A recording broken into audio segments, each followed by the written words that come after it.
तो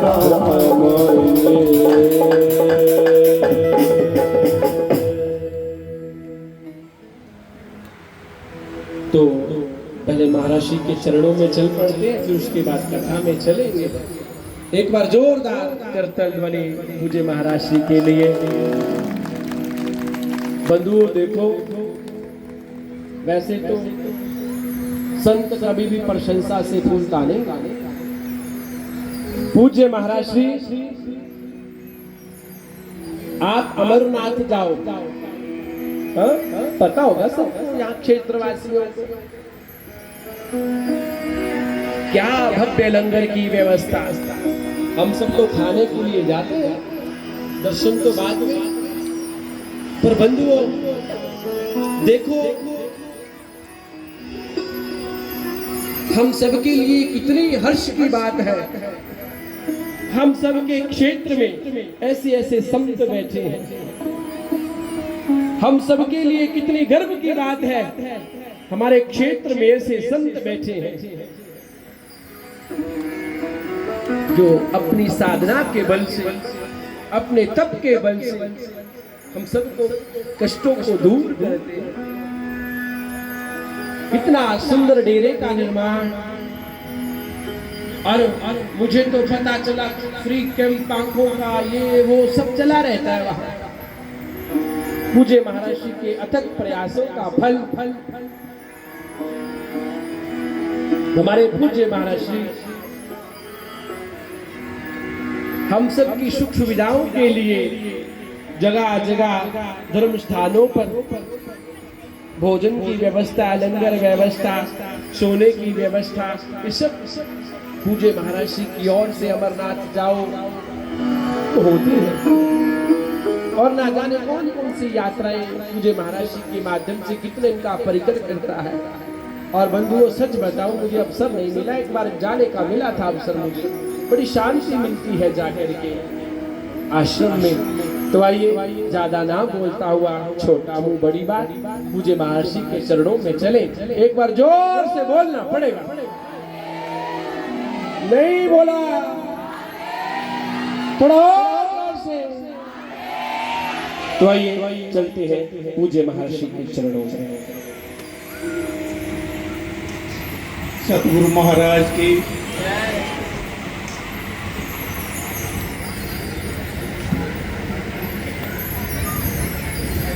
आपने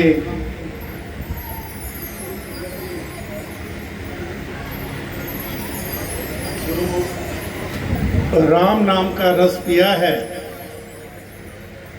इससे बढ़ के और कुछ नहीं हो सकता। क्योंकि भगवान का नाम ही ऐसा है, आप कोई भी पुस्तक पढ़ लो, कोई अखबार पढ़ लो, तो दूसरी बार पढ़ने का मन नहीं करता। लेकिन राम, सीताराम, हरे कृष्णा, भोलेनाथ, जितनी बार भी आप भगवान का नाम लेते हो उतना ही मधुर कंठ होता है। ये 2 दिन से हो रही है कथा, 2 दिन से हो रही है, कथा ही करता है। और हमें बहुत खुशी हुई जब हमने सुना कि सुनौली निवासी सारे गांव और जो रामलीला कमेटी है, ये बच्चों ने अपना इतना बड़ा योगदान दिया। क्योंकि ये एक बहुत बड़ा उत्सव है, बहुत बड़ा यज्ञ है, ये मामूली बात नहीं है। हम तो हैरान रह गए जब इन्होंने बताया हमें कि महाराज यहाँ पर 22 मूर्तियों का स्थापन होना है। और हमने ये, मेरे ख्याल ये रीतिश आए थे और भी कमेटी मेंबर थे काफ़ी यहाँ, जो हमें इन्होंने बताया जब ये छोटा काम नहीं है। जैसे माता रानी की, राम परिवार और भी काफ़ी जो भी देवी देवताओं की मूर्तियां यहाँ लगनी है, बहुत अच्छी बात है। लेकिन हम छोटी सी एक बात बताना चाहते हैं आपको। आपने हमें यहाँ निमंत्रण दिया, हम यहाँ पर आए, निमंत्रण दिया आपने, तो हम यहाँ पर पहुँचे। जब हमारे लिए अगर आसन ना लगा होता तो हमें क्या प्रतीत होता, हमारे दिल को क्या पता लगता, हमें पानी ना पूछते, हमें हमारा आदर मान ना करते। तो बताने का ये भाव है कि हमने भगवान को यहाँ विराजमान करना है। कल हम सभी गांव निवासियों को एक संकल्प लेना होगा कि जहाँ हमारे देवी देवता विराजमान होंगे तो सभी ने वहाँ आकर अपना सिर झुकाना है, क्योंकि कल से ये प्राण प्रतिष्ठा होगी।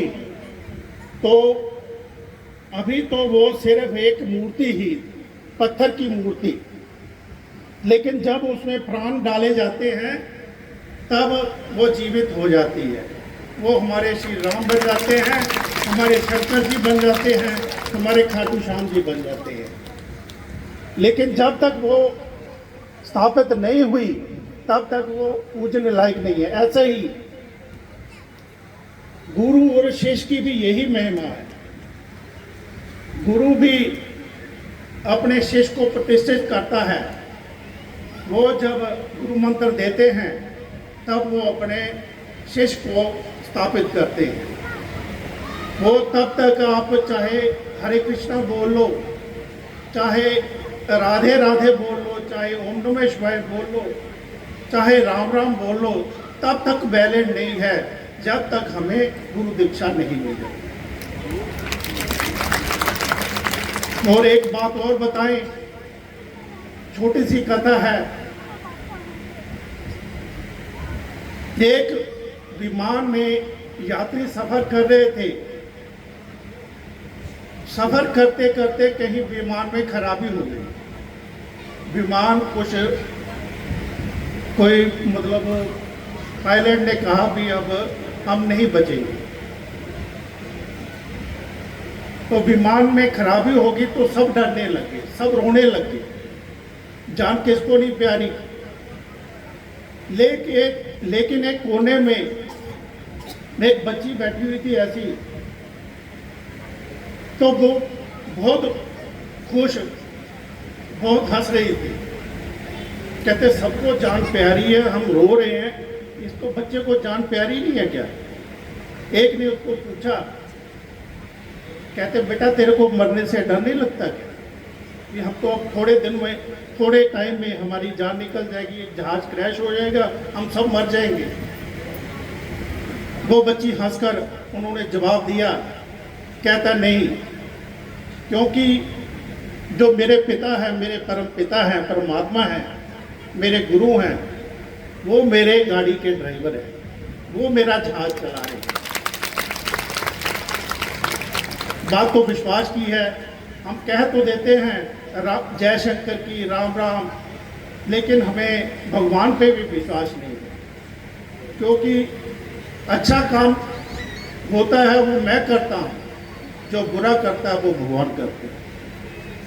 जो उंगली है भगवान की तरफ उठ जाती है।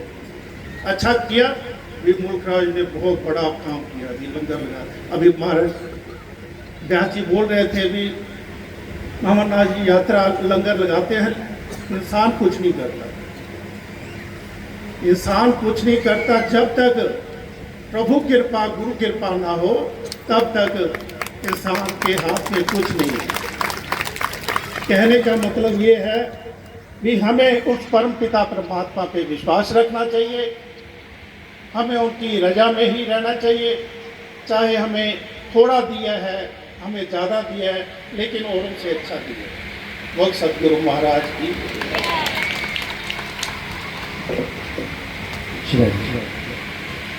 बोले सदगुरुदेव भगवान की जय। एक बार महाराज जी का पूरा जोरदार कीर्तन ध्वनियों से बहुत बहुत अभिनंदन। महाराज जी ने कम शब्दों में गागर में सागर भर दी, पर जो बातें हम सबको समझाई, हम सबको इन बातों को अपने जीवन में ध्यान रखना चाहिए। जिस प्रकार महाराज जी ने एक बड़ी अच्छी बात कही, जिस प्रकार मूर्ति प्रतिष्ठा, वैसे गुरु भी अपने शिष्य की मंत्र के द्वारा प्रतिष्ठित करता है, मंत्र के द्वारा उसे इस काबिल बना देता है कि वो भगवान से मिलने के लिए तैयार हो जाए, वो भगवान से मिलने के लायक बन जाए। जब गुरुदेव अपने शिष्य के कान में वो मंत्र देते हैं, वो मंत्र ही हमें आगे सहायक होता है।